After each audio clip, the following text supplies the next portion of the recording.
जय श्री राधा वल्लभ श्री कृष्ण। रावण का जन्म भी भारत में हुआ था।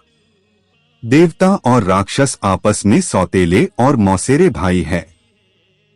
देवताओं के पिता और राक्षसों के पिता ऋषि कश्यप है।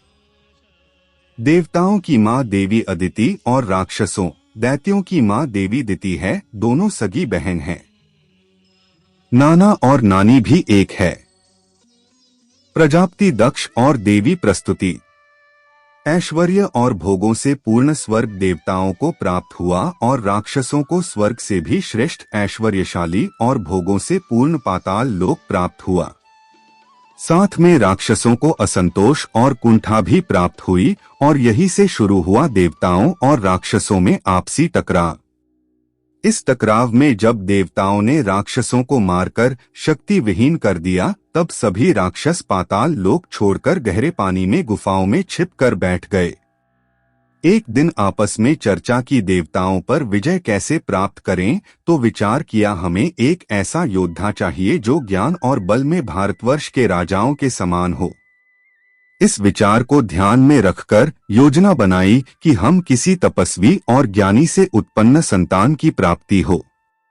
इसके लिए ऋषि विश्रवा को चुना और राक्षसों के राजा सुमाली का दूसरा नाम माल्यवान भी था। उसने अपनी पुत्री कैकसी, जो सौंदर्य में अप्सराओं से भी बढ़कर थी, उसे ऋषि विश्रवा के पास भेजा रिझाने और उनसे विवाह कर संतान प्राप्ति के उद्देश्य से। ऋषि विश्रवा कैकसी के सौंदर्य पर मोहित होकर उससे विवाह कर लिया और उसके साथ रहने लगे। इस प्रकार लंकापति रावण का जन्म हुआ।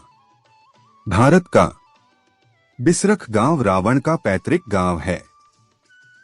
उत्तर प्रदेश के गौतम बुद्ध नगर में ग्रेटर नोएडा से करीबन 15 किलोमीटर दूर बसा बिसरख गांव है, जिसे रावण के गांव के रूप में जाना जाता है।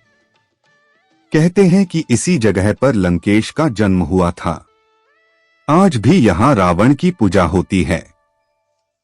यहाँ रावण का मंदिर भी है। यहाँ दशहरा के दिन शोक भी मनाया जाता है। यहीं पर ऋषि विश्रवा का आश्रम था। इस तरह से रावण का जन्म भारत में हुआ था। सभी भारतवासियों को श्री राम विजय की शुभकामनाएं। शुभ दशहरा। जय श्री राम।